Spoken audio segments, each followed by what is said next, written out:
Welcome everyone. We are now showing our report on prehistoric art. I am Dan Philip Pelachas and I have my partner here with Glenn Mark. Say hello, Glenn Mark. Hello. Uh, Now let's move on to the next slide. Prehistoric art. Prehistoric art will be defined as art originating before the invention of written language. Prehistoric art is classified in four types. The first one is petroglyphs.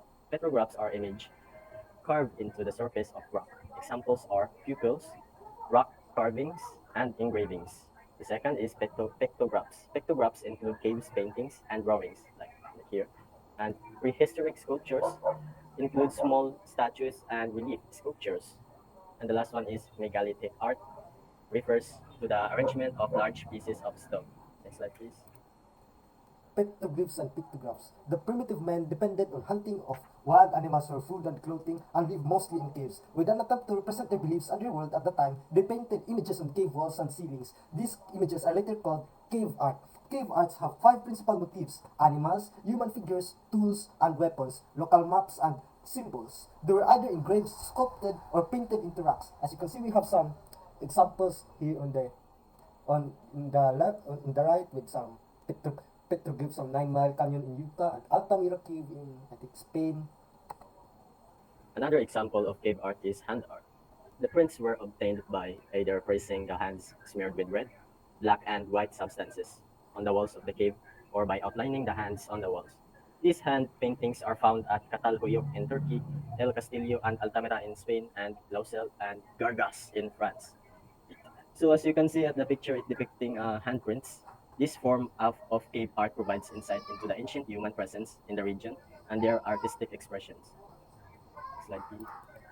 Then we have some examples of let's see cave art with pictographs and petroglyphs. We have here Cave of Tidonge with some hand art, you can see, and of course this very big pig, that the whitey pig that's depicted on the rock walls. We also have here Lascaux Cave, which is I think in France. We have Volcanic Rock Canyon with these petroglyphs on the rock, which I believe in Petroglyph National Park. We also have here some more in Taymari, Iran.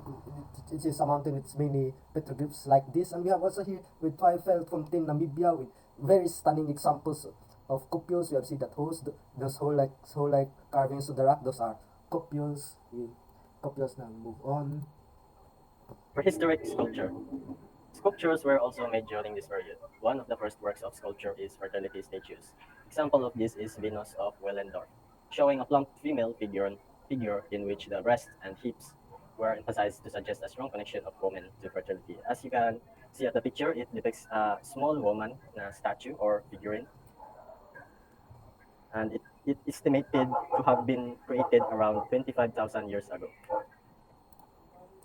We have some more examples of ancient prehistoric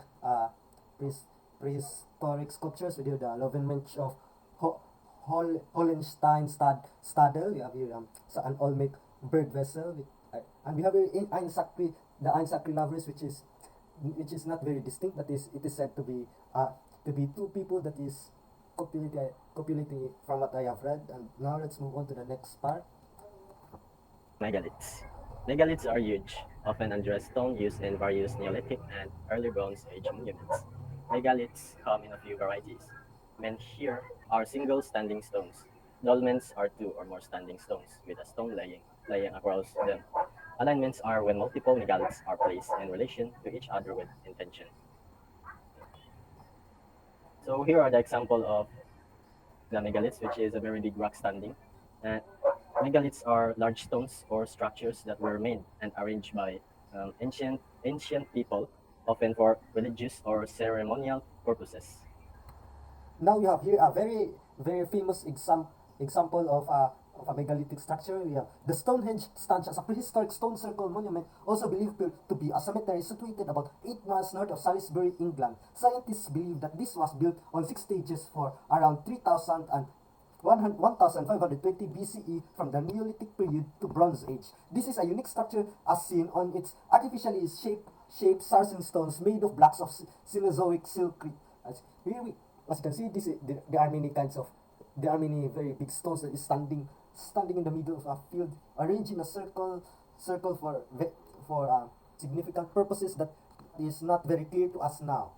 And that is all for our presentation. Thank you for watching. That is all. Bye bye. Bye bye.